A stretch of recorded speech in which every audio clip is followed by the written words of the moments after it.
Hello, everyone, and welcome to Real Vision's latest Twitter Spaces Silvergate Death by Voluntary Liquidation.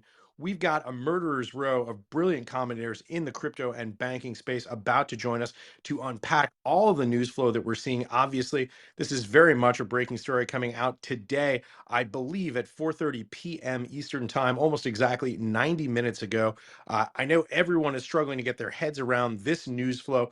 We're going to do exactly that on this Twitter Spaces tonight. Hopefully, unpack what we know, get some analysis about what we don't, and figure out where this story is heading. And of course, its significance to the broader crypto space. Lots to talk about here, lots to unpack. I know we have a few commentators joining us here in the next minute or two. But in the meantime, while we're waiting for folks to come on the line, let me just give you the basics here. I'm going to read right off my screen. This is Silvergate Capital Corporation announces intent to wind down operations and voluntarily liquidate Silvergate Bank. This is coming right off the Business Wire news feed tonight. Looks like we've got some folks here who are joining us. We've got Dan Roberts, who runs Decrypt, of course. We got Lawrence Lewitton over at CoinDesk, and some other folks who are joining. If we can pull them up on the stage and get them the microphone, that would be fantastic. While we're getting Lawrence and Dan up on stage here, let me just read for you the lead here. This is out of La Jolla, California. The press release is dated March 8, 2023, 4:30 p.m. Eastern Time, and it's sourced to Business Wire. Here's the quote. Silvergate Capital Corporation, Silvergate or company, New York Stock Exchange symbol SI, the holding company for Silvergate Bank, today announced its intent to wind down operations and voluntarily liquidate the bank in an orderly manner and in accordance with applicable regulatory processes. Obviously, a lot happening right now. Let me just pull in. It looks like we've got Dan. It looks like we've got Lawrence up on the stage. Gentlemen, welcome. What's up? Hey, Ash. Hey, Real Vision. Hey, Dan and Decrypt. Hey, Dan. Long time no speak. Wow, three former Yahoo Finance pals right here. Yeah, if you guys were around during the glory days of Yahoo Finance, I think the three of us probably, didn't we kind of almost sit next to each other? Who knew this would happen? I sat with Katie Couric's team. I wasn't cool enough to sit with you guys. I was like in the auxiliary wing. Yeah, well. Yeah, we mostly were told to be quiet because Katie was filming. Yeah. Listen, Katie was lovely. She used to drop food off on my desk, so I'm forever a Katie Couric fan. My 7-year-old still doesn't forgive her for giving him a nasty cold when he was a little boy. That's a story for another Twitter Spaces. He was sick for weeks. That's a different. Yes. Hey, listen, guys. Speaking of being sick for weeks, all these things that are happening over the last, call it 14 days here, guys. What's your take, big picture, on what's happening with Silvergate Capital? Well, so I was talking on a radio hit yesterday about this, and I think first of all, people should understand very different from other recent crypto-related collapses, right? I mean, I think you can file this under the same umbrella of Contagion. Sounds like an FTX thing. I saw some numbers going around, something like 16 billion in overall deposits, and 90% or more were from crypto. And FTX was a big client of Silvergate, not only FTX, but a lot of these guys. But it isn't like Terra, it isn't like FTX. People should understand that Silvergate existed before crypto came along. This was a bank in California in the early 90s that kind of went full crypto. And so I think, you chalk up, you could say another one bites the dust from the FTX contagion. It didn't help that I think that crypto has been in a depression all year, along with kind of the macroeconomic environment. What I'm concerned about moving forward, or I don't want to say concerned, but everyone in crypto media knows that now the puck sort of moves to Signature Bank. And I guess this sets up Signature to be the go-to partner for crypto companies. Well, who's to say that they don't face some of the same problems if they have, if they're majorly in bed with a player that has a similar collapse to FTX, right? I mean, history keeps repeating itself. So I saw someone tweet and say, maybe this is finally the end of the crypto. Was that you, Ash? Someone said, maybe this is the end of the crypto meltdown. No, I don't make predictions like that. Why would this be the end? I've been in this game far too long to ever tweet maybe this is the end. Yeah. Oh, the worst is over. Yeah, no, that's not necessarily the case.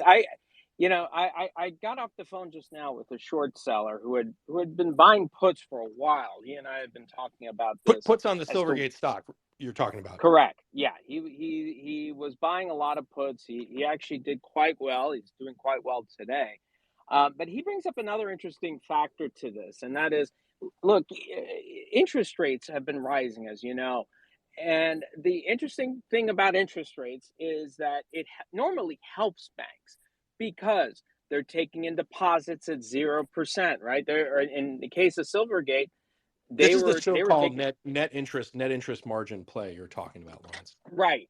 But here's the problem they had was instead of putting it into shorter term T-bills, they had duration, as he pointed out, of about 3 years, which means that as rates were rising, their the value of these bonds went down because for those who aren't familiar with bonds, the price of bonds go down when interest rates go up.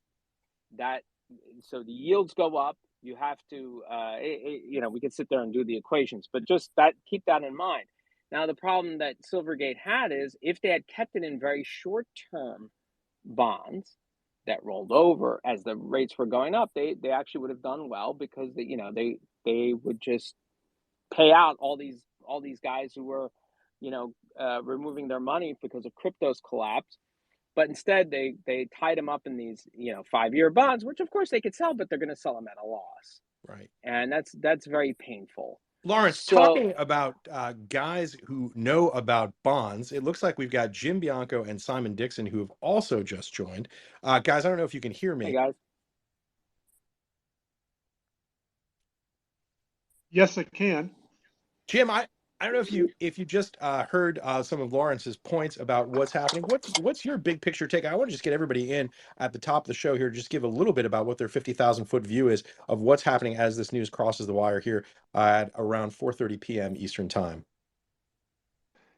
Just all right, 50,000 feet, real quick. I'm thinking about the TradFi world, and everybody in the TradFi world has to operate as a fiduciary. That means you're supposed to be responsible in investing people's money. Given all the shit that's gone down in the crypto space, and now the problems with Silvergate, it's going to be really hard for anybody to go to a pension plan, an endowment, a trust, and say, you should invest in this space. Because if they do, and you don't, and it doesn't work out immediately, then the directors are going to look at you and say, well, there's something wrong with you. Maybe we ought to reconsider our relationship with you. If you invest in Credit Suisse, which is another bank that's lost 95% of its value and is in trouble, you're going to be a lot more forgiving on you. And so this is going to be problematic for continuing to get adoption and flows into the space. You're just going to have to get it from more non-traditional types that are willing to take this kind of a risk. But if you're looking for traditional money, it's gotten that much harder than it was even 24 hours ago. Maybe we should and reconsider our relationship with you in banking is every bit as bad as it is in the dating world, maybe worse. Um, Talking of the banking world, I want to bring in Simon Dixon. I don't know if you can hear me now, Simon. Yeah, I can hear you well. Thanks for having me, Hi, Ash. Simon. Talking of experts in the banking space as it relates to crypto, Simon, we're so glad to have you here. Tell us your take, 50,000 foot, what you see happening in the space right now. Yeah, I did release some content on this one that it was really underreported, and I covered it a couple of months back, that this is a really sad one. As someone that's been involved in the industry since 2011, this like the Achilles heel of all of the companies invested in over 100 different companies and exchanges in this ecosystem. Banking's always been the big problem, and we were starting to hit a critical mass where good actors were able to secure banking, and therefore we could have more on ramps and off ramps. And Silvergate was an essential part of that. Really, they were a small high street bank. It had the bank charter, and then the board had the vision to try and support our industry. They took a big bet on us, I think in 2013, they slowly went into the industry. I think Second Market was one of their first fintech companies, which was obviously Barry Silbert, and he invested into it, and they got to the point where they IPO'd in 2019. I think they IPO'd at about $12, hit a peak of $222, and then the FTX situation happened. I think 93 million was frozen. They had about 1,300 different companies. To give you an idea of who some of those customers are, we had Kraken, Coinbase, Binance, USDC, Gemini, Genesis, Bitstamp, TUSD, Paxful, and other players like VCs like Polychain Capital, Block Tower. And so when FTX happened and the funds were frozen, it just went from worse to worse. It got an investigation from the DOJ with regards to its involvement because it created a network whereby you could easily transfer from exchange to exchange within its internal network. It actually bought DM, which was Facebook Libra, purchased that for about $200 million. And obviously that project, they had to halt that one as well. But when their deposits, I think it went down to, last time I checked, we haven't got the latest updates, but they had about 11 or $12 billion worth of deposits from many of their crypto clients. And then that suddenly went down to about 3 billion. So now we got to look at which of the crypto companies could move fast enough. So, we know we had Binance announce that their deposits, they couldn't service US dollar withdrawals more than 100,000, which corresponded to the announcement. Now, how many of those companies managed to get their client balances? Remember, this is client money. They were opening client accounts, not just operational accounts for these companies. So how much of that did they manage to get off? And the question is where? So it takes like 6 months to a year in order to try and open a new bank account for a crypto company. So you can't just move these funds fast. Hopefully they were hedged. They managed to get it below the $250,000. I know a stable coin like Paxful had that in their policy. So it comes down to FDIC, and then we look at the contagion that might have, whether there is any contagion, because they were a traditional fractional reserve FDIC insured bank. But for me, I'm mainly just sad to see a company that supported us, and it's going to be harder and harder. And I think in the end, the only banks that are going to support this industry is somebody that owns their own bank that wants to get into crypto. So, a JP Morgan or could launch their own exchange and then use their own bank in order to service it. So I think it's a movement to TradFi away from the ideals that made this industry. Simon, I want to pull some other people back in, but I want to ask you this one follow-up question. I don't want to oversimplify, and I certainly don't want to put words in your mouth, but listening to what you just unpacked there, if I had to summarize this for a person who is new to the space, I would say Simon Dixon just described a collapse of a financial institution that is large and systemically important in crypto. And the open question right now is what, if any, is the next shoe to drop. Is that a fair characterization? Yeah, but I think there was a lot of warning. So FDIC came in quite early. They really were looking to manage. It looks like they're really managing this isn't like an illegal bank like Celsius. This is a bank that has a well-defined process where another bank would come in, but what assets are left, who's interested. It looked like a voluntary liquidation that was very well planned out and thought out. So hopefully enough of the customers managed to get their exposure down. But yeah, any business that is holding client funds that has more than that $250,000 deposits is exposed. And last time I looked, there was $3 billion. I'm assuming it went down significantly, but I haven't seen the numbers since. I'm sure we get a lot of questions from some of our panels. Lawrence, Dan, Jim, jump back in. questions for Simon. Yeah, so Simon, this is the thing. I was listening to what Simon was saying. So a couple of things. First of all, Dan had an immediate reaction, a laughing emoji when he heard the fact that they bought Diem, and it's true, they bought Diem, and it seemed like they didn't do their proper due diligence with it because it was a mess of a technology to begin with. I mean, there were some benefits to it, but from what I understand, it was definitely heavy and not much use there.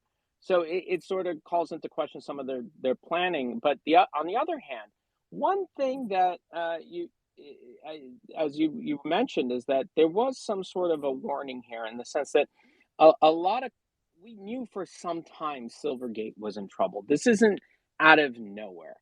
And in many respects, a lot of these crypto companies, I would assume many of them had secondary backup banking relationships, even if it's just for whatever, for various reasons they would have it.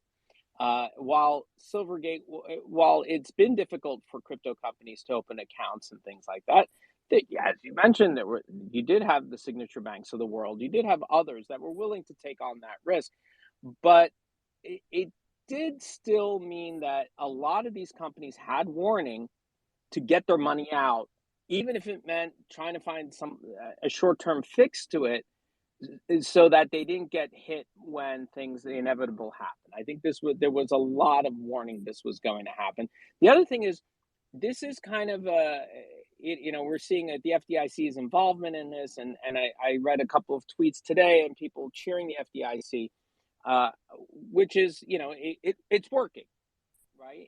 Ultimately, the depositors are getting their money. Most of them probably don't have more than $250,000 with Silvergate, so they're going to get their money back. This is not necessarily another FTX situation. These are people. Most of the depositors are going to be made whole. The people who are really going to be affected, first of all, it's the shareholders of Silvergate, right? They're done. But I think the second question, this is my question for Simon and Jim and Dan, and you, Ash, as well, is, did this necessarily, because there was so much warning, is it really necessarily going to impact crypto in, let's say, the short and intermediary terms? So in other words, the next up to 6 months from now. Long term, I agree, Ash, and guys, is that this whole idea of, you have the stain of another failure. I think this was Simon's point. You have another failure involved in crypto, and people just looking at it and saying, I don't want to get involved. I don't want to touch this. Whatever it is, it just seems too many bad headlines. People are going to kill me if I start putting money in this. Is that correct? I mean, but do you think that short term, at least some of these guys are going to find the signature banks of the world and get out of it? Well, we saw it affect prices briefly, right? I mean, a couple days of price movement. I don't think it's going to be as big as any of the meltdowns we've all talked about recently.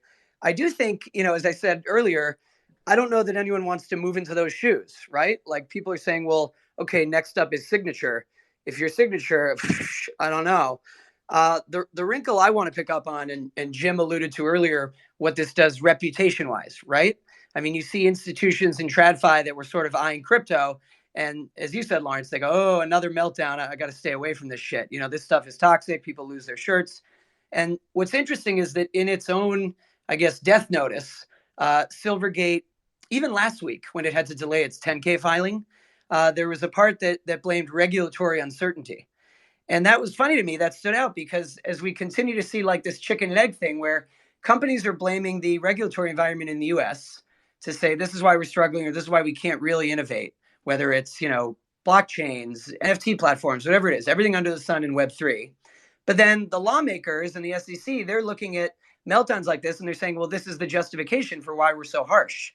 I mean, I just got back from NFT Paris. The biggest thing I was struck by was like, the US is just totally blowing it on this stuff. Whereas in Europe, everyone is very welcoming. I mean, you had Brigitte Macron stopping by NFT Paris and visiting all the booths. Can you imagine Jill Biden dropping by a crypto conference in the US? It wouldn't happen. So all this to me is just like, you're right. It's another brick in the wall. So whether it's JPM that fills the gap, Coinbase has JP Morgan, whether it's Signature Bank, And by the way, I had heard end of last week that Silvergate was scrambling, trying to get some kind of bailout from JPM, which did not happen. Didn't report that. I don't know if that was true or And not. Genesis might Yeah. have some issues right now as well with Right. I JPM. mean, Just they've all got saying. issues. I want to bring Jim Bianco back into the conversation. By the way, great point, Dan, about regulation. I don't travel anywhere that I can't take the 6 train. By the way, talking about price action after hours right now, Silvergate trading under the NYSE ticker SI off nearly 38% after hours real time, down trading at about $3. I believe Bloomberg tweeted, or rather reported earlier in the week, that the liquidation value of Silvergate was around $5 a share. It closed at 4.91. Off about 6% on the day. Jim, jump back in. Obviously, lots of interesting comments from Simon, from Dan, from Lawrence. What are your thoughts? Let me start by asking you a question. JP Morgan ending relationship with Gemini. Did they or didn't they? It seems like I'm hearing conflicting information about this, that CoinDesk said they did, Gemini said they didn't. Then I'm hearing people saying, well, maybe they did. Where are we on that part of the story? CoinDesk reported Don't forget, that. Reuters also claimed that they had the same source saying it. Right. Same source as CoinDesk? So it's from a single source to both outlets? I don't know if it was the same, but Reuters said one source claims it's happening. So, but of course, none of these companies ever say, "Yep, that's true," until it's true, right? Right. Yeah, Jim, you've So, talked about that before. right, exactly. So is this the reason I bring that up is it seems like there's this pincher move going on by regulators, right? You've got the SEC and some of the other regulators saying that you can only use a bank as a custodian. And then you've got the Fed and the other banking regulators saying to the banks, don't touch this stuff. So let's shove everybody into the banks so then the banking regulators can say, don't touch this stuff. It seems to me that it's a pretty obvious choke point 2.0 type of move that's going on with crypto, and I agree. I think that Jim, unpack what that you choke point 2.0 is for people who aren't familiar. I had Nick Carter on. He was the one who wrote that piece a couple of weeks ago. But what does it mean for people who aren't familiar, particularly with the background during the Obama administration with Operation Choke Point? Yeah, so remember now that I'll start off with my inflammatory statement. Everybody on this call, everybody listening to this call, we all have a net worth of zero. All of our net worth is owned by a TradFi firm. It's their money. It's not ours. They just have ledgers to promise us to use some of their money. And the reason I say that is along the way, they can also be either coerced by the government or decide on their own that they can put restrictions on what we can do with our money. Choke point 1.0 in 2013 was an Obama administration push to restrict the use of banking services and money for things like adult entertainment and the purchase of guns and ammunition and things like that. These are legal products, but they did not want people to be spending their money on it, so they put down some type of restrictions on it. Of course, went to court and stuff like that, and it got pushed back. And that was the original choke point. Choke point 2.0 is thought to be something similar to that, except now they're saying, here's another legal product, at least it's still legal for right now, crypto, and we're trying to prevent the banks and people from using banking services related to cryptocurrencies in any way, in any kind of way that they would. So that's in essence what the choke point story is, and that's what it seems to be.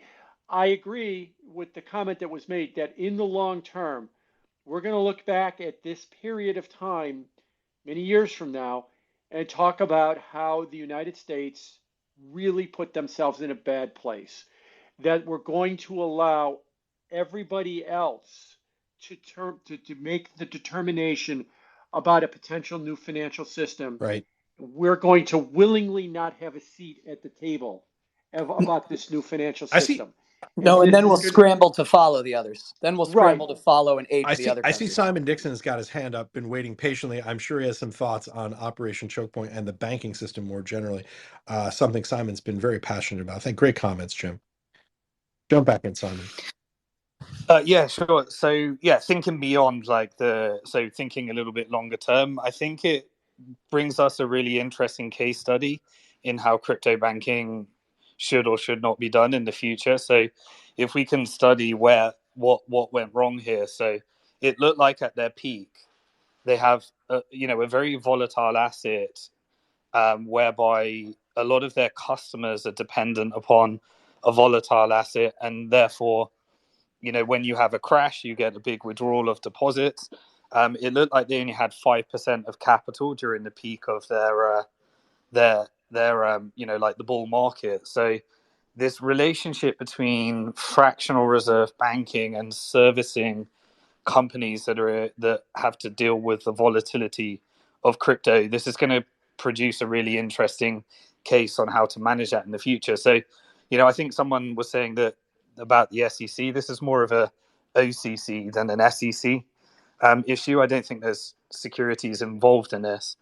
It's more about how you manage Basel requirements. There was recently, like when they were telling the banks how they're gonna, whether they can be involved in crypto or not. If you're involved in, if you have Bitcoin on your balance sheet as a liability to a client, if you're custodying Bitcoin, then as the price of Bitcoin goes up or down, that affects your reserve requirements. And then if you're a fractional reserve and whatever I think in the beginning of this, you were talking about how they were managing their bonds. I know that they were doing a lot in the real estate market, as do all banks, really. But how you manage those two different relationships between your clients managing their exposures, the ins and outs of deposits that happen with these crypto clients based upon crypto exposure, and then how that affects the back end business and your reserve requirements. And that's why I think FDIC, FDIC is more interested in the impact on the greater market. Obviously, this is a very small, FDIC can only handle about 1% of global deposits in a systemic risk event. It would then move over to a bank bailout if it goes beyond that. This would be tiny, so they're probably calculating exposure, and they're not really going to want to save Silvergate, and there's probably not many others that are going to see much value in the assets of this bank as well, because most of the deposits left as well. But I think it's going to be really interesting to see how bank risk and crypto risk is managed into the future as a result of this case study. So, and let me throw this question out as a jump ball to anyone who wants to take it. First, just to de-jargonify some of the things here for folks who don't have a lot of background in the traditional financial services sector. OCC, of course, is the Office of the Comptroller of the Currency. This is one of the primary federal regulators of nationally chartered banks. FDIC, of course, Federal Deposit Insurance Corporation, that insures deposits. The jump ball question is this, guys. We've been talking about FDIC insurance here. FDIC insurance applies to individuals with a cap of, I believe, $250,000 per person, $500,000 per married couple, I believe, off the top of my head. The question is this: look, a lot of these clients here, at least to the best of my understanding, which is to say imperfectly, with Silvergate are institutional clients. If you think about what the SEN is, the Silvergate Exchange Network, the ability to transfer assets on a 24/7 basis within institutional, between and within institutional investors. Boy, that doesn't sound like the kind of thing that's FDIC insured to me. Those losses sound like they're not going to be backed. Am I wrong about this? Am I totally off base in the way I'm seeing this? A company I thought put out a press release that said that there won't be any losses, that everybody will get repaid. Now, if I've got that wrong, somebody could correct me on that. Yeah, sorry, correct me if I'm wrong, but I do believe that FDIC would still cover corporate clients. Am I wrong there? No, they will. They'll cover all accounts, but up to the minimum. Yeah. They can go above the minimum. They did in 2008, but given where crypto is, I very much doubt that they will go a penny above 250,000. Oh no, certainly not. I mean, they're not interested in USDC or Paxos or anything, and their exposure to it. They're more going to be using it. Actually, this is probably where the SEC does come in, because they're going to be looking at the client, seeing what exposure there is. Oh, sorry about that. Determining whether those stable coins are fully backed, because Paxos said that they don't have an account. They just have treasuries above the FDIC exposure. I guess they get to test those statements. So let me just clarify here, just because we've got the press release in front of us, precisely to Jim's point. I want to just read from this directly to correct or clarify some of these earlier points based on at least what's in the plan. Quote, in light of recent industry and regulatory developments, Silvergate believes that an orderly wind down of bank operations and a voluntary liquidation of the bank is the best path forward. And here's the critical point. The bank's wind down and liquidation plan includes full repayment of all deposits. Includes full repayment of all deposits. That's the liquidation plan. The company is also considering how to best resolve claims and preserve the residual value of its assets, including its proprietary technology and tax assets. I guess the question is there any daylight between the plan and the execution of the plan? Essentially, what they're saying here is, hey, our plan includes full repayment of all deposits. Yeah, that sounds a lot more promising than the story that I painted. So I think they've been planning it pretty well. Yeah, but we won't know until we get the headlines. Hey, but Ash? yeah, that does sound a lot better. Meanwhile, they can say a lot of things, right? FTX US said a lot of things. You know, we're separate from the rest of FTX. We're fully solvent, and then it was part of the bankruptcy. Lawrence, Yeah, Yeah, sure, but we shouldn't make comparables. Oh, no, I'm sorry. I apologize. I missed the question. Well, we're just talking about here, the potential risk to the depositors, and essentially what Silvergate is saying is that their plan includes full repayment of all deposits. And Dan Roberts was making almost a Lawrence Lewitton cynical question, which is, hey, listen, a plan could include a lot of things, but is there a risk that there's some daylight or a gap between the plan and the actual, the ability to execute on the plan? I mean, we can only say what's here for certain that, in other words, the press release includes that language. But Lawrence, were you wondering aloud about whether that was a risk?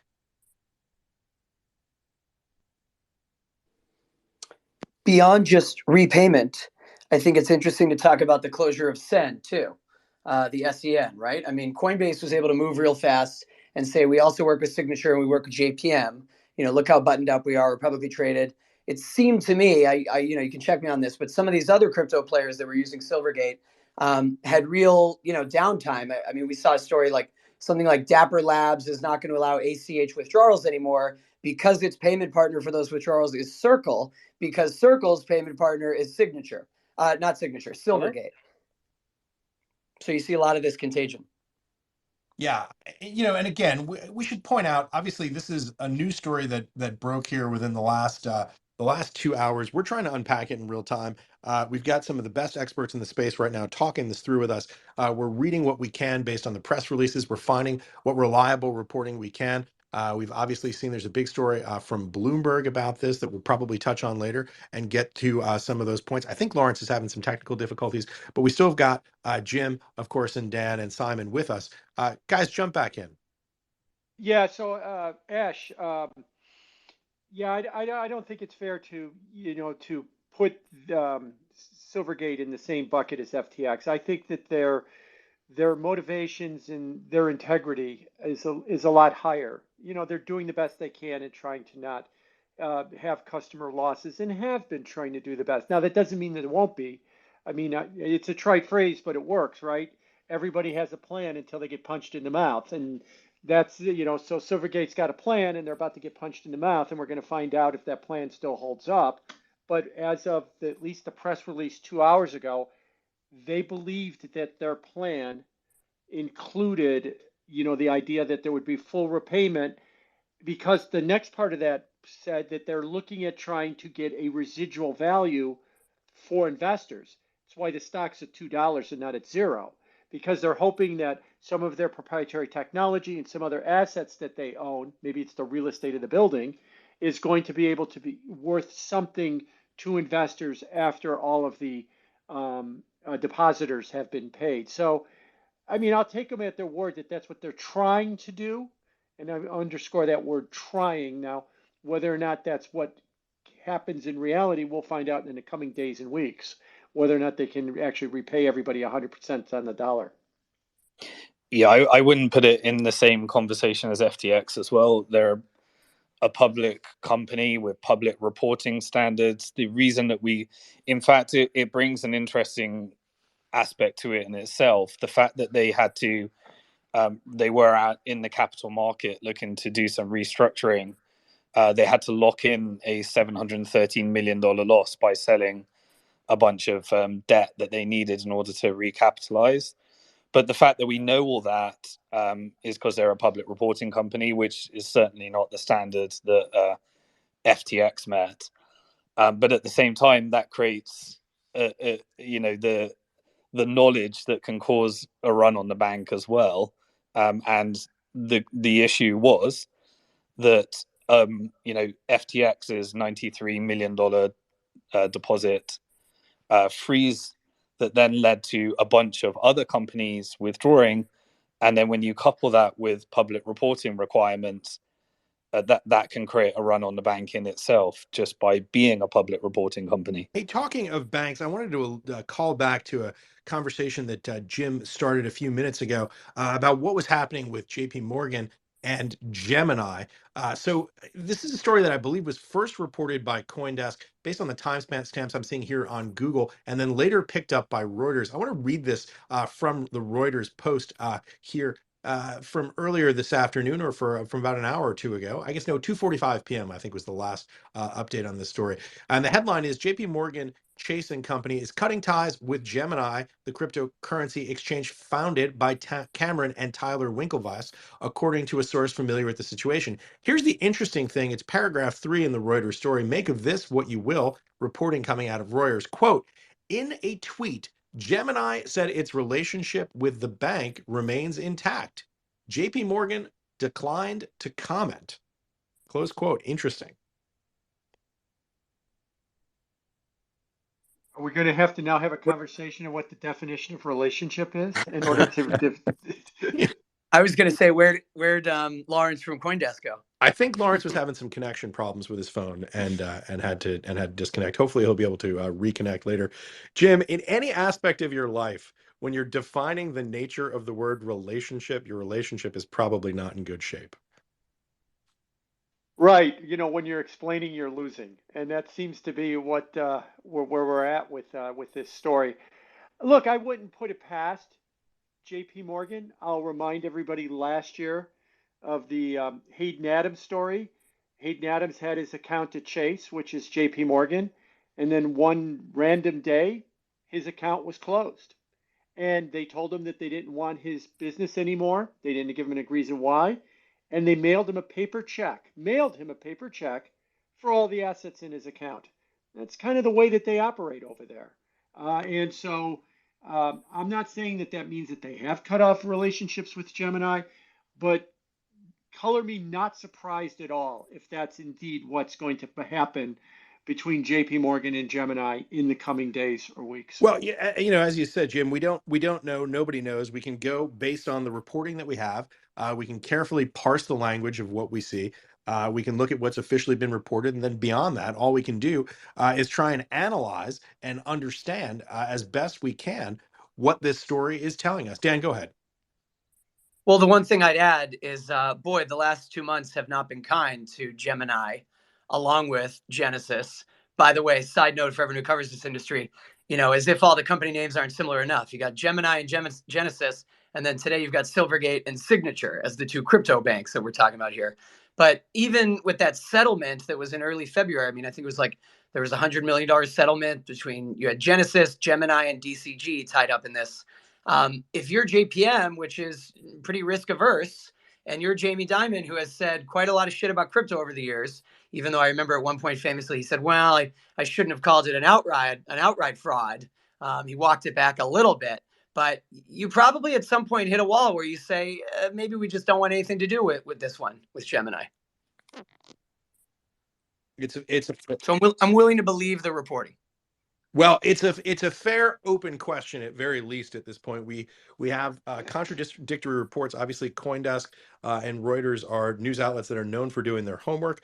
That's been officially reported most recently by Reuters based on the timestamps on Google. And we can say that based on the Reuters reporting that the story has been denied by Gemini, and there is no comment from JP Morgan. Yeah, Ash, let me throw in too. So today was the second day of testimony by Chairman Powell. Today was in the House, yesterday was in the Senate. I watched a good deal of it, but not all of it, but pretty much every time he was asked about crypto. You mean the fraud? You mean the thing where people got money stolen? You mean the thing that's really risky and we have to worry about the safety and soundness of the banking industry? Um, so, the Fed had made it very clear that they are not a big fan of the crypto space, and that they see it as nothing but a risk and maybe an unnecessary risk. And now the largest bank in the United States is who is the biggest interest is the Fed is also a regulator of banks in addition to monetary policy. Now the largest bank in the United States is basically being talked about as to whether or not they're trying to cut ties with an important crypto exchange. So I don't think any of this on the same day that Signature winds up liquidating. I don't think this is coincidence that all of this is coming all at the same time right now. Comes back to that Operation Choke Point 2.0 comment that this does appear to be somewhat coordinated, and that if it is somewhat coordinated, like I said earlier, I think it's a mistake. I think it's going to go down like the day that the record industry buried Napster and they were so busy slapping themselves on the back for job well done that they weren't there to watch the rise of Spotify and Apple Music and stuff, and that you won, but then you actually lost the war. And that if the banking industry and the Fed is not careful, you're going to win this battle and you're going to badly lose the war, kind of like the recording industry did about 15 years Well, ago. there's nothing worse than a Pyrrhic victory. Let me just jump in and throw some other points out that have been reported by Bloomberg, and get some commentary from you guys. So to your point about the challenges and cutting ties, I just want to read these two sections here from the Bloomberg article out earlier this evening. Quote, 3 months later, FTX had collapsed into bankruptcy amid charges of fraud. Crypto deposits fled and left Silvergate with only $3.8 billion, according to a Jan 5 statement. FTX was one of its biggest customers, and the sudden drop forced Silvergate to sell securities before they matured at steep losses that eroded its capital and liquidity. These are classic financial services challenges that happen when there are liquidations, when there are challenges, when there are drawdowns, and institutions have to liquidate securities before they would like to. It goes on to say the crisis intensified on March 2nd, just unpacking the chronology a bit here, when investors and business partners were spooked by fresh disclosures of the bank's difficulties and headed for the exits. And here's the list: Coinbase Global Inc., Galaxy Digital Holdings Limited, Paxos Trust Company, and other crypto firms decided to stop accepting or initiating payments through Silvergate. That, in many ways, is the kind of the tail of the tape, the TikTok on what went wrong.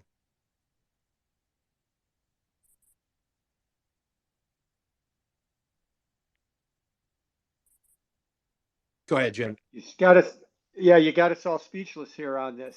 But you're right. I mean, really, what I hear from what you're reading is when you're talking about a fractional reserve system that we're talking about right now, and fractional reserve banking has been around since since the Renaissance. It was developed in Venice in the Renaissance.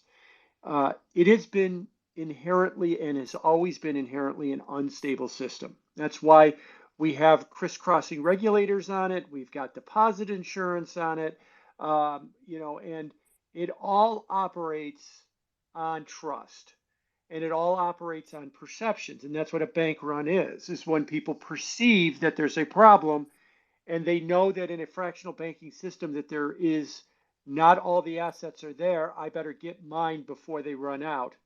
And that seems to be what you're saying happened on March 2nd. As far as selling the securities at a loss, that's the second oldest thing after fractional reserves, is that almost every bank runs an asset liability mismatch. And the asset liability mismatch means that you have a bunch of assets that have a certain duration or a certain lifespan to them, and you want to have securities that back them up that have the same, duration or match to those assets. Almost no bank does that. And the reason they don't do that is if you have an asset liability mismatch, you can make more money. So they get greedy.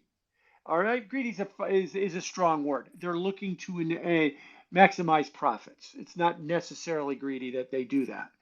And then when you get into a situation where you're forced to liquidate those assets when you don't want to, especially after the last year the bond market had, by many measures, its worst year ever, some of the biggest losses in the bond market ever. Now you're forced to liquidate those assets. You're forced to realize a bunch of losses, which is what you've also said as well too. So a lot of things conspired against them, and not the least one is the giant rise of interest rates and the problem that they had with the relationship with FTX, so that it left a lot of people not feeling confident about the bank. And that is, like I said, that has always been, since the day they invented fractional banking, the big problem with it is that it operates on trust. And when trust is lost, everybody knows there's only a finite set of money at the bank. They line up to get in line first to get their money first because they're going to run out, and I better be in line before they do. And it sounds like a classic run on the bank is what you described here. Very sobering words, Jim. Simon, any reaction to that? I mean, some really interesting points. Yeah, it's a combination of how when you have a public reporting company with a more earlier stage bank, you have the speed at which the crypto market operates, the transparency of a public company, and the speed at which and volatility involved in crypto assets, with one systemic risk event, which is obviously our Lehman Brothers of crypto moment, is the business models like the FTXs and Celsiuses that were marking their tokens to market without applying a discount to those assets based upon the fact that there was no liquidity, and appearing to be more solvent, which then hid big holes in those companies. And then they, based upon that, banks like Silvergate were providing the banking services for those. You just need one of those dominoes to fall, a bunch of the funds to be frozen, and then a bunch of all the other depositors looking to withdraw. And we've seen this before, and that is the reason why FDIC insurance exists, and then the systemic nature of why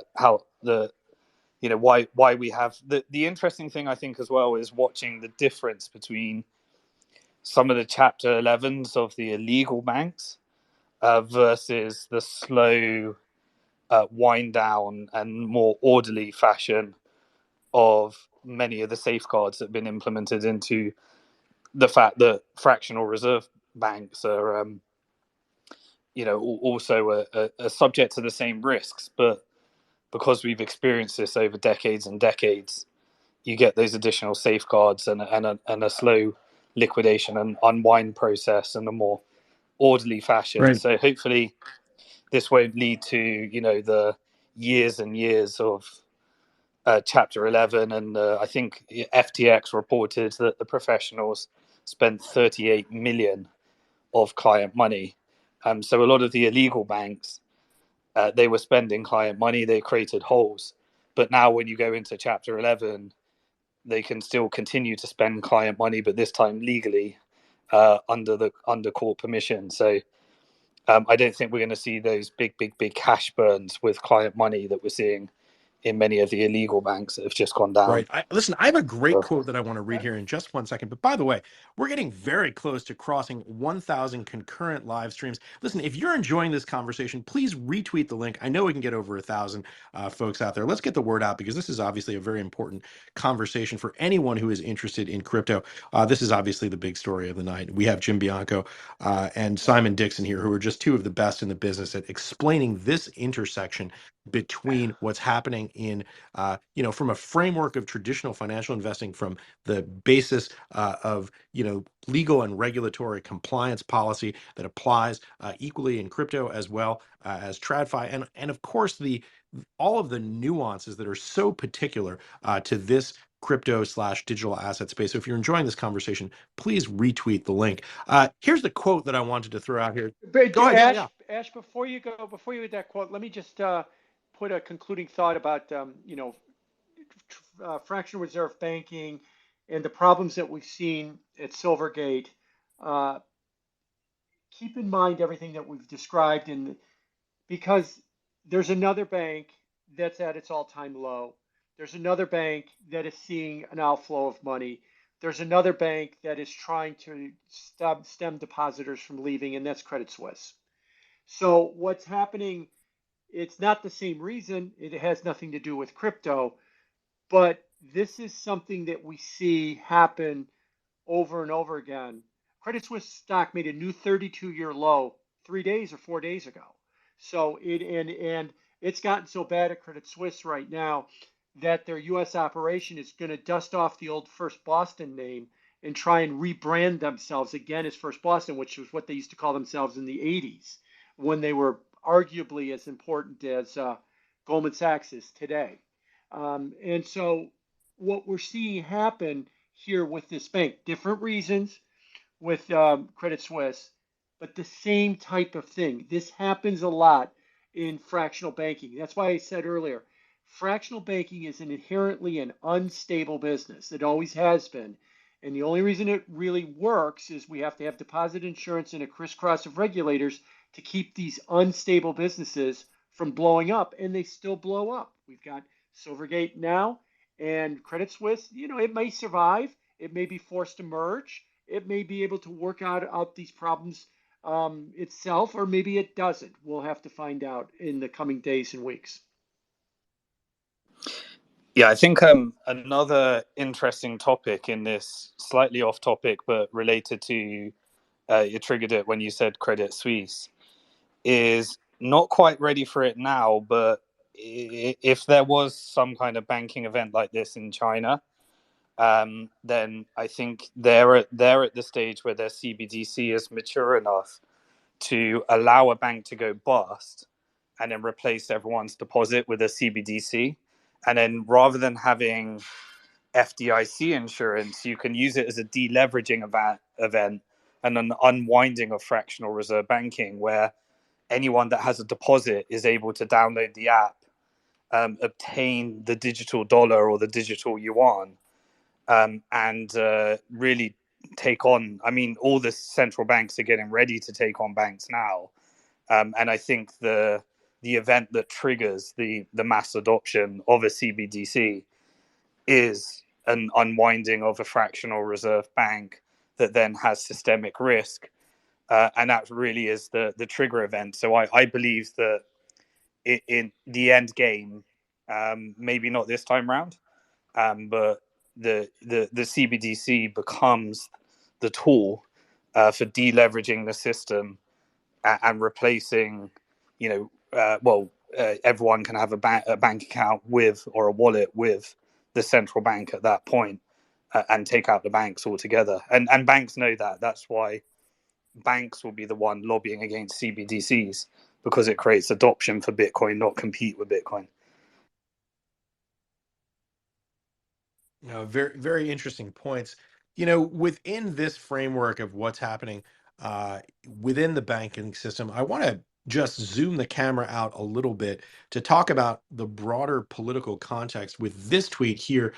This coming from Sherrod Brown, Senator Sherrod Brown, chair of the Senate Banking, House and Urban Affairs Committee, who said in a statement, this is reported by Bloomberg, quote, "Today, we are seeing what can happen when a bank is over reliant on a risky, volatile sector like cryptocurrencies.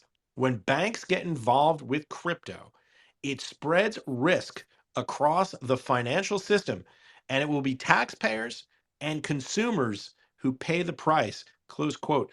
Uh, I don't know about you guys, but to me, there's not a whole lot of ambiguity about where Senator Brown comes down on this sector based on that quote, at least, that's a pretty direct statement. I think it's fair to say. It's a direct statement, but you correct me if I'm wrong. There is no taxpayer. Uh, there's not a penny of taxpayer money that's going to be involved in this.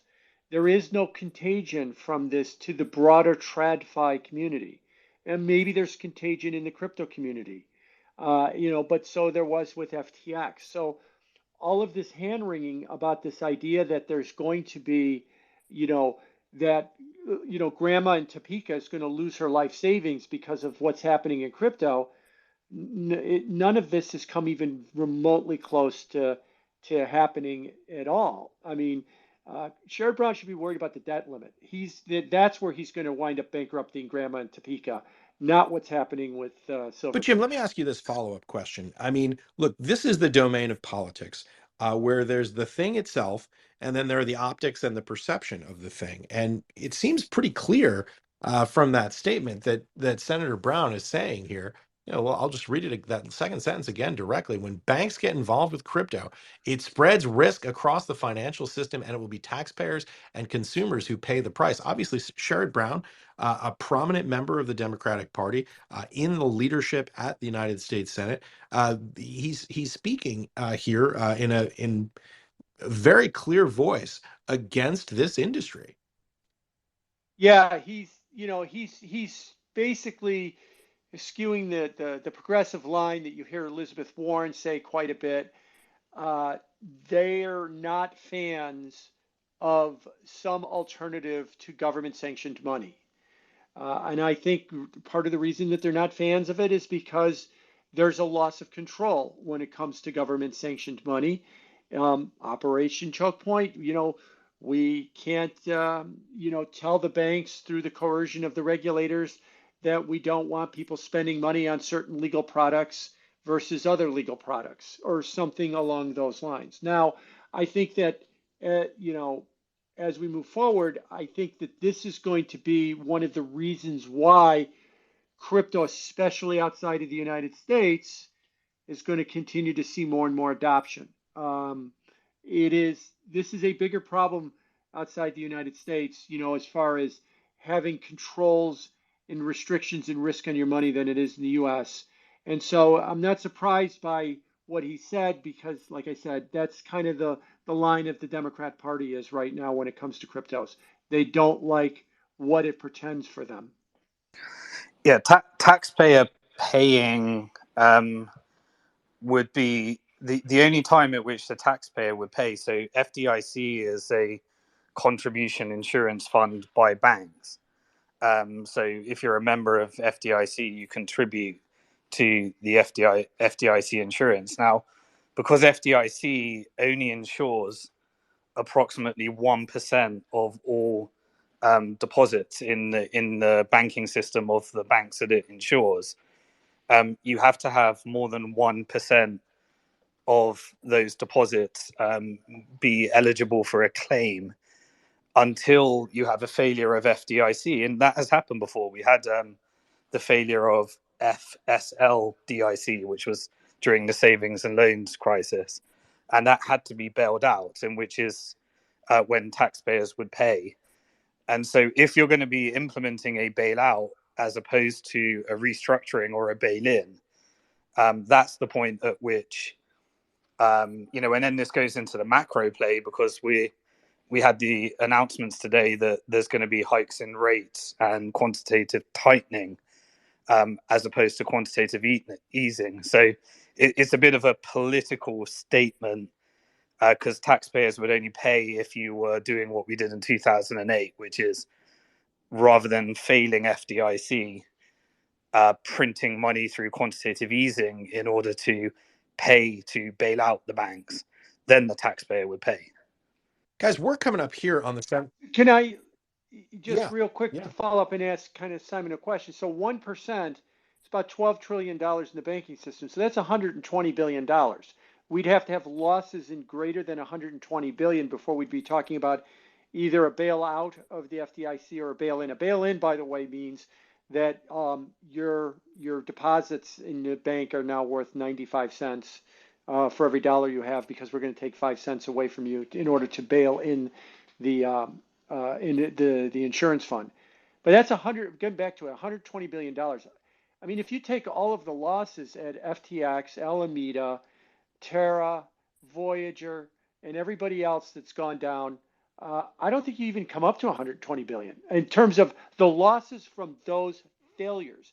Yes, the losses from market cap declining is greater than that, but it's a big system, and crypto is not, especially crypto and banking, is not a very big part of it. So I guess what I'm trying to say is Sherrod Brown is grotesquely overstating the case in order to make his political point. Well, in the domain of politics, there are optics and there are data. Jim, what I was going to ask you actually was, I know we're coming up. It looks like we've just hit the 7 o'clock hour here Eastern time in New York. What I wanted to know is, do you guys have a couple minutes? I would love to get some questions from our audience. I see that hands are going up. Do you guys have a couple minutes? Would you like to do some listener questions? You're going to hold me from dinner? Let's go for it. Jim, you're an hour ahead of us. You're a Chicago guy. Oh, so that means I should be less hungry than you? I already ate. Simon, what time is it where you are? Where are we? I still haven't had dinner and it's past midnight, but it's a big day, so let's go for it. All right, so let's get some questions in. Looks like we've got Alex, Goofy, Marcus. Who's up? Who can hear me? Unmute your microphone if you got a question for Jim and Simon.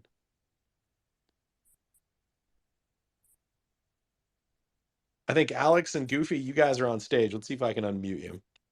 I know sometimes this is a feature of a bug, depending on how you want to frame it, from Twitter Spaces.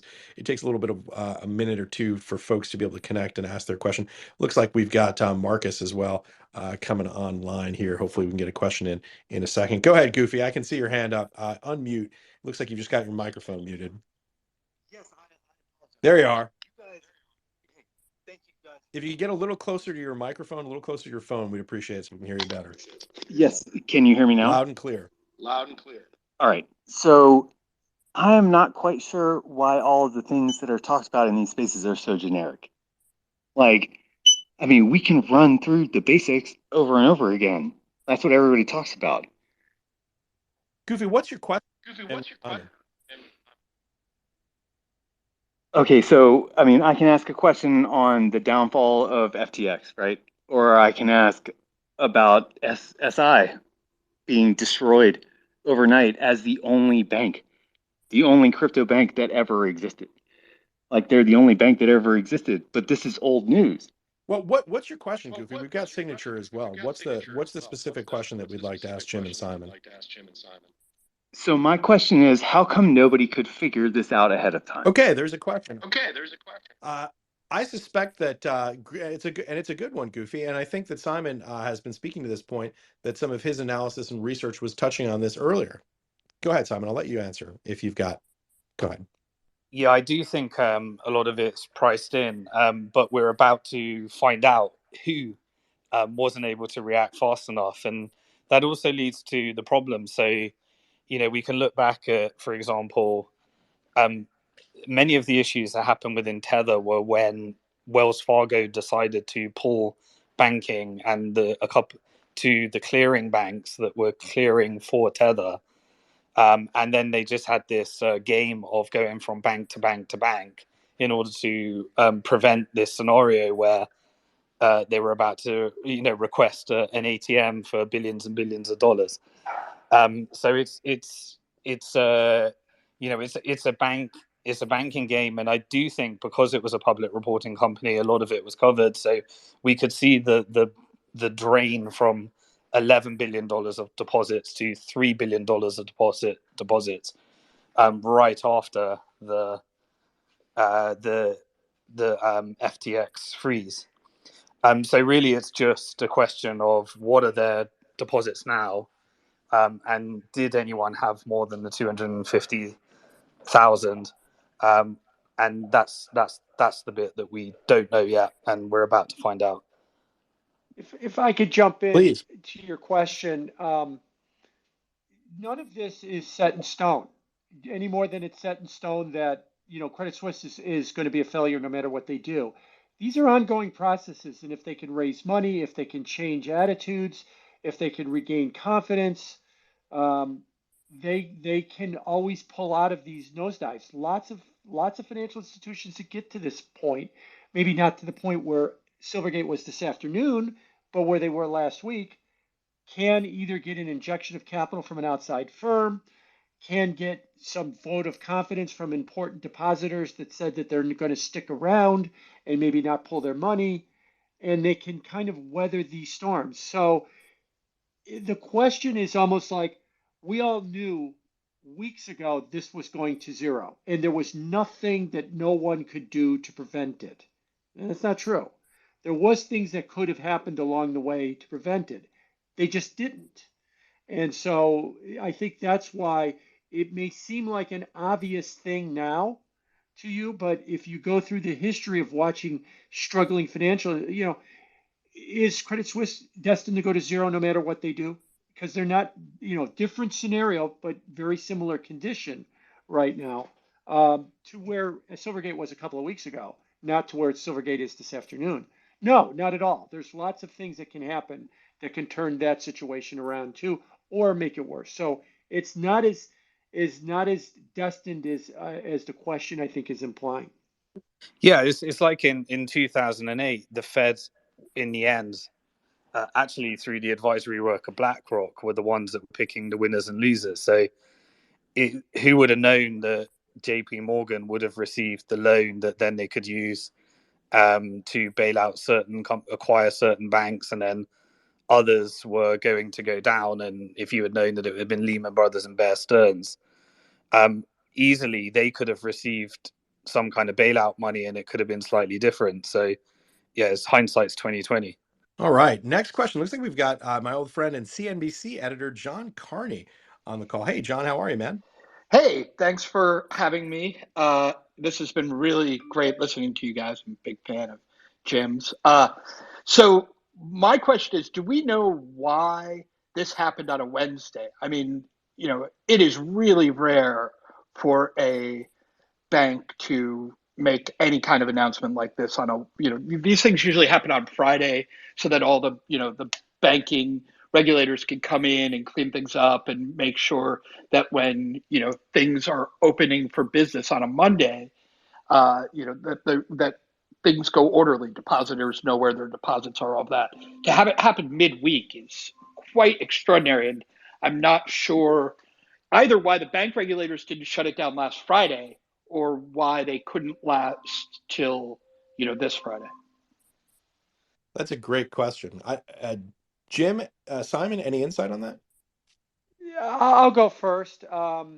You're right. That is a very good question because you are correct that history is, and I remember '08, John, like you did, that the most important hour of the week was the hour after the stock market closed on Friday, because that's when all of the dirty laundry came out. That the bad shit happened, and then they were gonna mop it up over the weekend and get it ready to go by Monday morning. So I'll assume that either A, they talked them out of it last Friday, saying that they still had options that they can explore, and they couldn't make it to this Friday because the deposit run got so big that they couldn't make another 48 hours. Or B, they just want to make an example of this, and they want it to be messy. I mean, I hate to be conspiratorial about it, but this is an unloved industry and in an industry that they want to make an example of. They don't want it necessarily to be orderly and nice. They want a message to be sent. So somebody tell me that I'm wrong on that. That they're going to treat Silvergate the same way that they would treat any other bank that was doing any other traditional banking services. I don't see that to be the case at all. Boy, that's a very dark take. It's Yeah. because you won't let me eat dinner. Sorry, Jim. Yeah, I don't think I've got a good answer because I just learned that from you that they normally do it on Fridays. But trying to think of it in real time, Obviously, crypto never sleeps. It doesn't have a stock market opening and closing time. These exchanges and companies operate 24/7. And so did the Sender network before they closed it. And that's why it was created, to allow these exchanges to operate 24/7. If we And want to go down the don't dark, forget they closed that exchange on late Friday too, last week. yeah, yeah.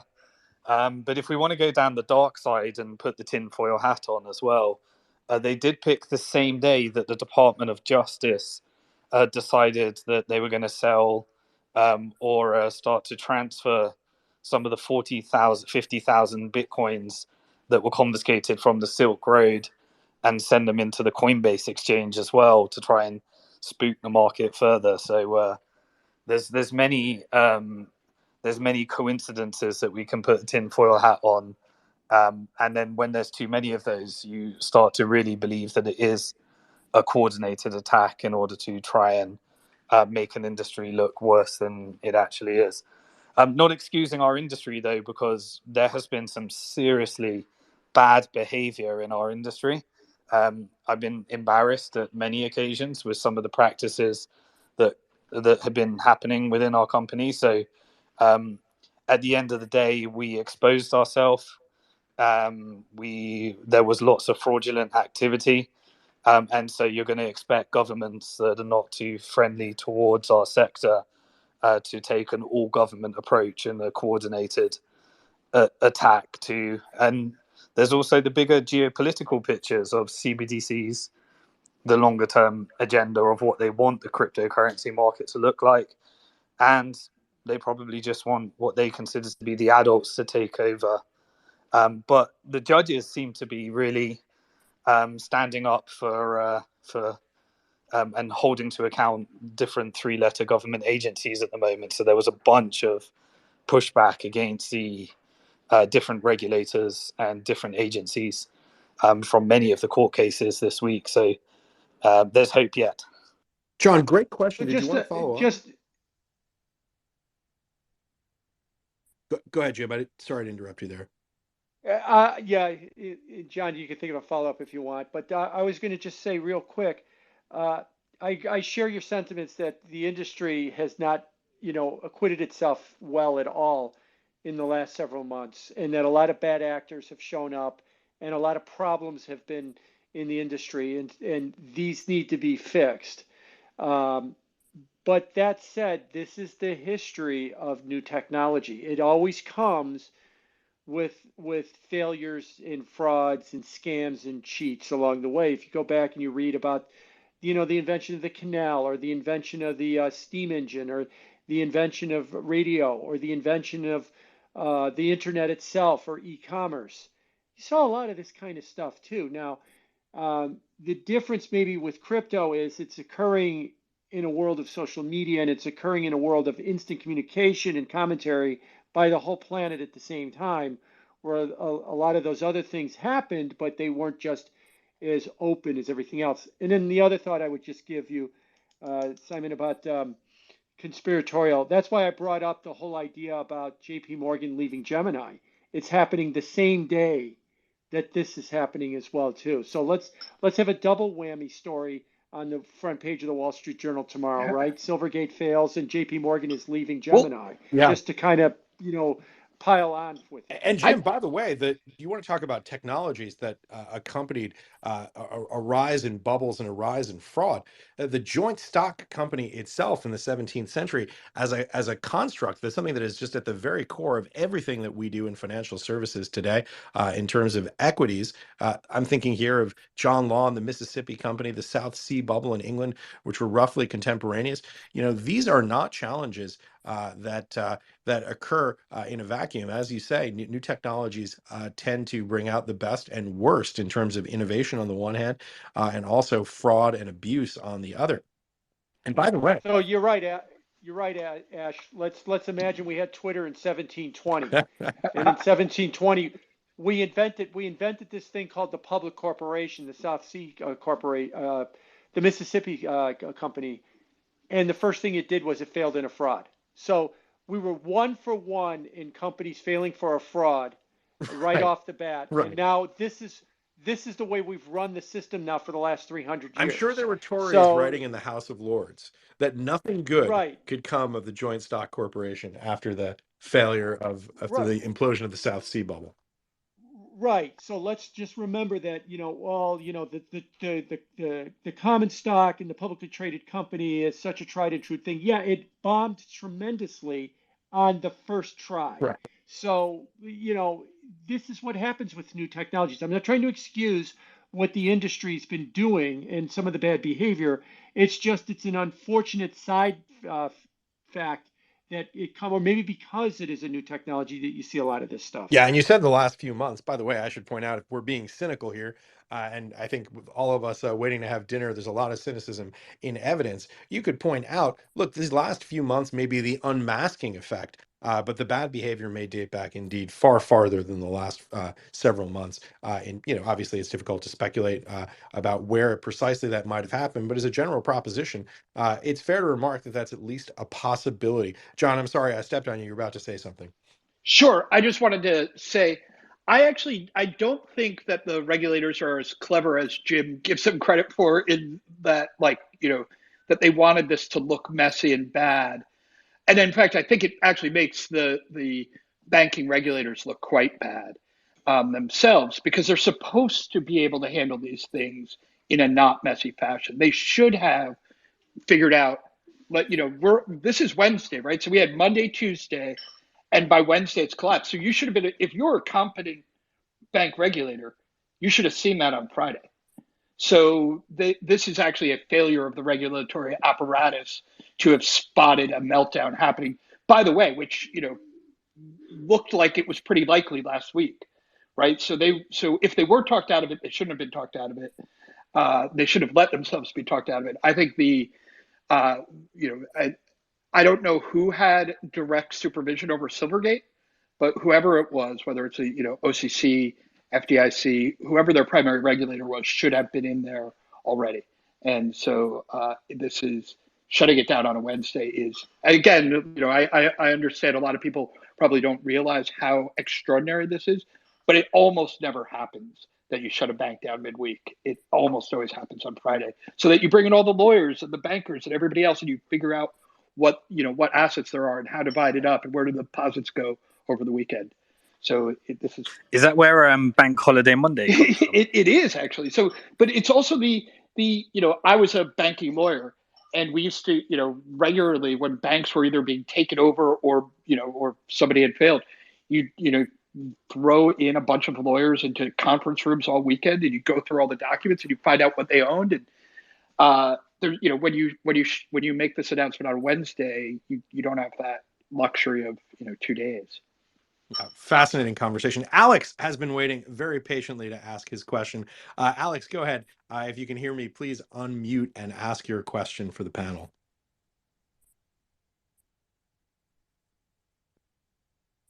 Oh, I think we just lost Alex. This technology is imperfect, but it's still a lot of fun. Amy also has requested to ask a question, so if we can get her the microphone, that would be great. Oh, there she is. Looks like she's connecting right now. And John Q as well. I know we've got a lot of questions from the audience. I apologize about these delays. This is just some of the challenges with Twitter Spaces. John Q, if you can hear me, please go ahead with your question. Are you there? We are here. Okay, great. Well, thanks for having me. I'm just sitting here, maybe confused, because I think Satoshi Nakamoto's goal was to get rid of banks, and for me, this is just a victory. This is just one more down, and how many we got to go. Regardless if the banking sector here in the United States doesn't really push for this technology, I firmly believe that it can't be stopped at this point, and it's just going to continue to grow. So for me, I'm sitting here partying. I don't like banks. I see the evil.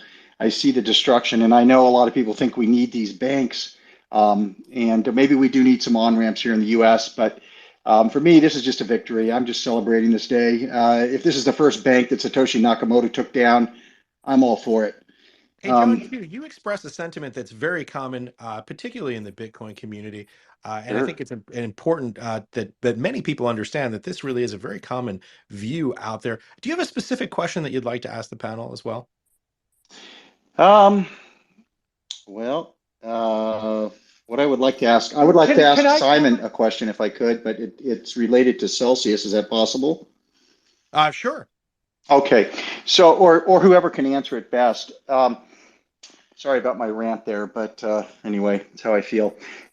So my question is, there's a lot of talk about the insider clawbacks on Celsius, and my thoughts were, since would that include? Does anybody know? Obviously Alex pulled a lot of money off the platform within 90 days of the company going bankrupt, but also apparently, would that insider clawback also go after the insiders that were uh, trading the Cell token? I think Alex pulled another some 50 or 60 million off the platform in sales. Would that also go to, would we be able to go after him for that kind of money as well? Okay, there's the question from John Q, Simon, about the nature of the clawbacks with regard to Celsius. By the way, I'm not sure if those Okay, numbers, yeah, I let don't know if you me. can confirm, by the way, we should ask also, Simon, can you confirm that John Q's numbers were accurate? I can't remember the numbers that you said. Let me try and tie together a comment, and make sure it's relevant to everybody as well, and answer the question. Let me give that a go. So I think it's really sad that Silvergate is going down, and the reason that I say that is, um, not your keys, not your coins is obviously the lesson. But everybody needs to get into Bitcoin, and everyone needs to convert their fiat. So I've been dollar costing averaging into Bitcoin for a long, long time now. And I do get paid in fiat. I don't get paid in Bitcoin, and I convert my fiat to Bitcoin every single month. And so you do need exchanges to do that. In order to have exchanges that allow you to do that, you need to have banks that are willing to take a risk, and it is a big risk, as we have seen here, with the rise and fall of Silvergate.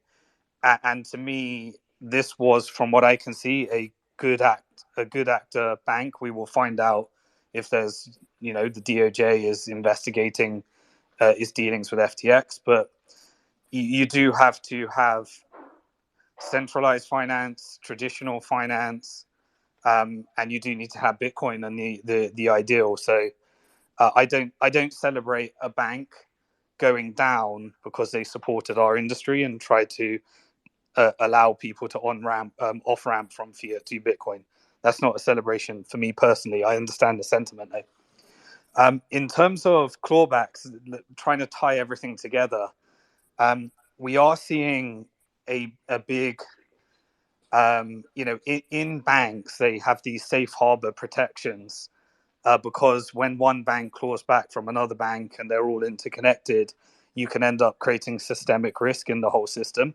And we're starting to see that right now in our industry. So, for example, FTX is suing Grayscale in order to try and redeem the Grayscale Bitcoin Trust for Bitcoin, because of the discount. Then you've got, the FTX is keeping 500 million approximately aside from Voyager, those creditors receiving their money. And they're suing them And as then, well, I believe. Yeah, FTX is also suing Voyager. correct, so they're trying to go after $500 million of those creditors' recovery, which is blocking the Binance acquisition. And then that actually harms the Gemini creditors' recovery because they renegotiated their debt, and that was actually a debt instrument that was convertible into equity of Digital Currency Group, and they needed the money that comes in from GBTC. Sorry if it's a massive web of confusion, but maybe deliberately, because that's the issue with these clawbacks, and that's why certain defenses exist for that. Now, tying it back to insider clawbacks and the Celsius case, so obviously Alex Majinsky, it came out from the Examiner report that he spent $600 million of client money. And just for full disclosure, I'm the seventh largest creditor in Celsius, because I wanted to borrow against my Bitcoin. And because of that, 600 million of our money was used in order to manipulate the price of sell token in order to make the company look solvent, because they paid out approximately $1.2 billion more yield than they actually generated and were never profitable. So they managed to hide it through pumping the price of sell token with client money. And when the ship was about to sink and the run on the illegal bank happened, Alex Maszynski withdrew many of his funds. And so he is an insider. He knew what was happening. And so now, after we get out of Chapter 11, they're able to go after his funds and claw those back as well. What has happened so far is that the unsecured creditor committee have said that his about 8 insiders, I think they've listed, that they're going to be clawing back, and there'll be a litigation trust that can decide which ones to pursue, and mark all the insiders and then investigate a bit further. So the answer is yes. Any of those fraudulent activities from insiders and others that may have had information that within the bankruptcy code and litigation, they can go after them, sue them, and try and pull back to get better recovery for creditors. Interesting points. I also want to get Amy and John Q in, but I also see that Marshall Hayner, CEO at Metallicus and a frequent guest on Real Vision, has also just joined the conversation. Marshall, welcome. Hey, Ash, thanks for having me. I saw this conversation going on. I had to join in, and I just wanted to agree.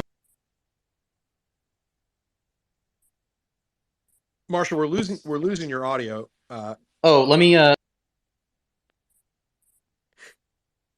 Can you hear me?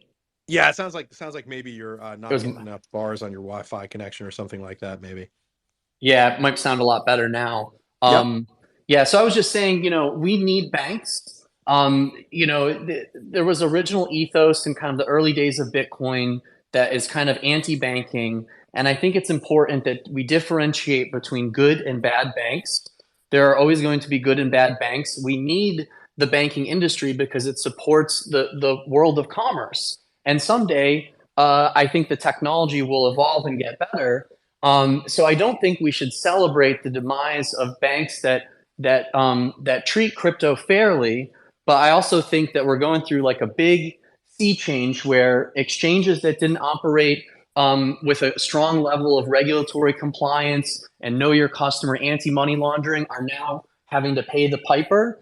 And the banks that supported those exchanges are going to feel the burn from that because they didn't do proper due diligence of their customers. They didn't perform proper anti-money laundering, which allowed things like the SEN, as they call it, wheel of doom to perpetuate. The Federal Reserve was never informed, as far as I know, of this networking activity, and they should have done that. And in my opinion, it's the same thing as FTX, where it really sets us back. I don't want to celebrate the demise of good banks, but I also think that if there are players in the cryptocurrency industry that play fast and loose and cause these things to become huge bubbles, which cause regulatory knee-jerk reactions, which hurts us all, I think it's very bad. And so I think we should be celebrating the players that, look at Coinbase. They're working really hard to make things more compliant, bring things into a more compliant manner. Metallicus is over here talking about decentralized identity on chain. We can have DeFi. We can have compliant DeFi. I just saw a picture of Brian Armstrong sitting with Stani Kulikov and Robert Leshner from Compound and Aave talking about how they're working on trying to build more compliance systems. One can only imagine that's DID on Coinbase base L2. I think all this stuff is really good. And I think that many years ago, we used to say, people used to say banks are bad, but not all banks are bad. It's just that there are bad players out there. And over time, to John Q. Lunchbox's point, I love the name, by the way, is that we want to push the bad out of the space, and the Pandora's box of blockchain and Bitcoin cannot be closed. So how do we bring it into the existing financial system in a way that makes sense and protects the public and brings innovation to America and not the opposite?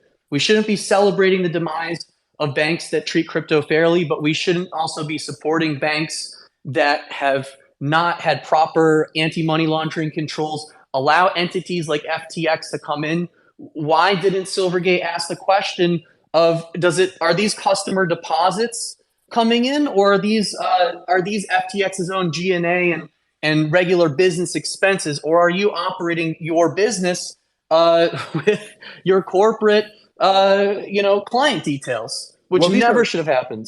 yeah, these are really important questions and some very good points. And listen, the points that John Q. Lunchbucket made, I think there are many people in the space who feel that way, which is why I'm glad Simon and Marshall, you had a chance to respond to John Q's point. I tend to be in agreement with you guys in terms of not celebrating the demise of banks. I think it takes time to make this transition, and I would say this is just an enormous sea change from moving between the traditional banking system, as Jim Bianco has pointed out, that has looked the same way for many hundreds of years, with some digital infrastructure laid on top of it. The joint stock corporation, double entry bookkeeping. I mean, these are hundreds of years from the Florentine Renaissance. Essentially, banking has been done in the same way. Now, of course, you weren't able to access it on your iPhone, but some of the fundamental concepts that are just undergoing an absolutely massive sea change in terms of the way that banking gets done. John Carney, I know you had a question also about the Fed. I don't know if you can hear me right now. Go ahead. Yeah, no, I can hear you. So my question is whether anybody has any insight into why Silvergate didn't tap. I mean, when FTX goes down, or any of these non-bank exchanges, they don't have a lender of last resort. And one of the things we've talked about before is, that's a risk in the space and all that. But Silvergate, as a bank, had a lender of last resort. They should have been able to tap the Fed's discount window. So it is, in order to get themselves through at least a couple days of liquidity crunch. So I think there's a story here. Why didn't they do this? Either because they were more upside down than everybody thinks, and their assets weren't pledgeable as collateral at the discount window, possibly. I don't know. But something very strange happened here, because the normal reason you don't go to the discount window is because of reputational risk. But if you're on the verge of announcing that you're winding up operations now, that's not the problem. So why didn't they go to the discount window here? I think is going to be a big question that people are going to want to figure out going forward. I don't know if anybody has any insight on that. Such a good question. I don't have any. I share your sentiment too. That they sold a bunch of securities and took a loss, and that was kind of a thought that I had early on in this process. Why didn't they just pledge them at the discount window or with the Fed in order to get a loan against those securities, as opposed to realizing the loss? We don't know. I don't know how much of an impairment there was on those securities that prevented them from doing it, or if there was or maybe they did, and the problem was worse than that. It wouldn't have been a very big amount. I mean, it probably would have showed up in the Fed report on discount window borrowing, because it's such a low number anyway. But you brought up a very good point. Where was their remediation with the Fed or some of their other regulators that offer that whenever a bank gets into trouble? Yeah, I really want to know the answer to that. I don't have the answer. I want to move on because I know Amy's been waiting very patiently to ask her question. Amy, go ahead with your question for the group, please. Hey guys, I came in kind of late, so I don't know if this has already been talked about, but I saw Jim in here, so I wanted to ask this question. Silvergate has a 94% institutional hold, and I'm sure it's negligible. Well, I don't know if it's negligible, but depending on how much they hold, but I really want to know what the ripple effect into traditional equities is going to be, right? Because I mean, even the big banks were allowing people to either hold crypto or use crypto in their retirement accounts and so on and so forth. So what's the ripple effect through the industry and through traditional equities is really my question. Go ahead. Who'd like to take that one? It's a great question. I'll start. I mean, I think that there's a regulatory risk right now. That's kind of where I was earlier when I was kind of in my dark moment with my stomach growling there. And that was that the regulatory, and John, I'll push back a little bit on this too, that the failure, the chaotic failure of a crypto only, a bank that services crypto could be in the service of saying, see, this is too risky. See, this is why we have to clamp down on it harder. See, this is not like the failure of a bank that hands out loans to build shopping centers. This But is something Jim, different. they did have it. They had a warehouse. Like they were just selling 4% CDs. They have mortgages. Like they do have some traditional products. Silvergate Right, did. right, but they weren't completely, originally they were an industrial lending company before they became into crypto about 2016. But you're right. What is going to be the larger thing? Like I said, I think it's going to be reputational risk. Is it going to filter into the larger banking system? I'd be more worried about Credit Suisse doing that than I would be about Silvergate at this point. So I don't necessarily think it's going to view that. I think a lot of people are going to view this as a one-off, a unique situation, because they're the only bank, maybe Signature or two, but they're the only ones, one of two maybe, that it was in this business, and it wasn't something that's more systemic, that because there's lots of players in this space. You're saying they're going to view it as a one-off, Jim, from the perspective of, hey, this isn't going to cause systemic financial contagion risk. This is a crypto jam. It's got nothing to do with the rest of the financial services architecture in terms of the perception of markets. That's the thesis. Yes, and that it's a one-off in that let's round up all of the other banks that are doing crypto business enough that it could impair the bank. All right, yeah, maybe you'll have some larger names on that list, but it won't impair the bank.